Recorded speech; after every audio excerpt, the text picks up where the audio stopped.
Hello and happy STAMPtember, friends! I'm Yana Smakula, and today I am super excited to show you one of the new STAMPtember exclusive collaboration sets called Framed Friendship Set by Altenew.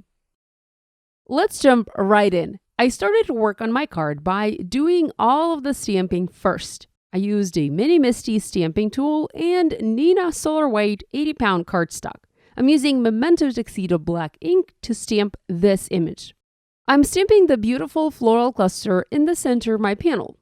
Next, I'm adding a sentiment. The sentiments in this set are all individual, so you can build your own, which is really neat. I'm stamping the word friend using VersaFine Onyx black ink, and then adding hello above the friend and also stamping that in VersaFine Onyx black ink. I used Memento for stamping the floral cluster as I knew I would be coloring the cluster with Copic markers, and I needed to make sure the ink would not bleed when it comes in contact with alcohol. Now this stamp set has two beautiful frames. You can use the frames to make frames, obviously, for your cards, and there are various ways to use these half-frame images. I'm stamping mine in the two opposite corners, somewhat framing my focal point. You can also stamp these half frames closer together to have a full frame on the card, so there are various ways you can use these. Now let's do some coloring. I decided to go with bright and cheerful colors. I'm using YG00, YG01, and YG25 markers to color some of the leaves green. I'm doing simple coloring, going from light to medium to dark, and then again to medium and light to blend it all out. Next, I'm using G21, YG63, and YG00 to color the rest of the leaves muted green. Now, adding the YG00 over the G21 and YG63 adds vibrancy while still keeping the colors somewhat muted, if that makes sense. To color the flowers, I'm using yellow, red, and pink colors, starting with Y11, Y15 and Y17 colors to color the bottom flower. Kind of looks like a daffodil to me, but I'm not sure. What do you think? What kind of flower is this to you?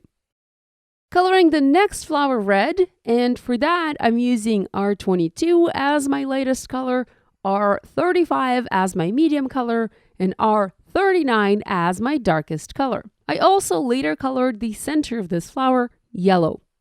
The pink flower is colored with RV00, RV10, and RV23. This is one of my favorite pink color combinations, and these markers, when used together, give a very pale, very soft pink color on the card. I really love it. With the coloring done, I trimmed my panel to 3 3/4 by 5 inches using my paper trimmer.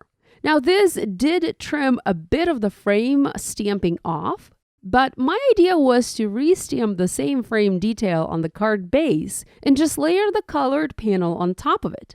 At this point, I haven't yet removed the frame stamp from the lid of my Misty, so it was very easy to stamp that frame exactly in the same spot as before, but this time on the folded card base. And here you can see the way it's supposed to layer.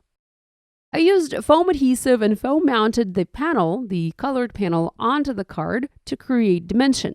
I love to add dimension to my cards, and I prefer dimensional cards to one-layer flat projects. I adhered and matched the stamping of the frame on the panel to the stamping of the frame on the card base.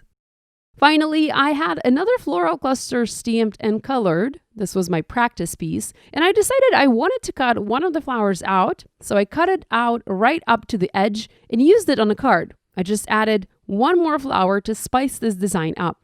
I also cut the leaves out and added leaves under the flower, creating another mini cluster, if you will. I foam mounted the flower. I did trim it so that one edge of the flower was straight and went against the edge of the panel, and then I used glue to add the leaves. I also embellished my card using jewels. Lately, I'm enjoying using silver jewels from Pretty Pink Posh, so I added silver jewels to my card, and that finished my project. If you make a card inspired by this video, we'd love it if you shared your project online and tagged us on social media. We always enjoy seeing what you make. Be sure to give this video a thumbs up and to subscribe to this channel if you haven't yet done so. Thanks so much for joining me today. Happy STAMPtember, friends. Bye!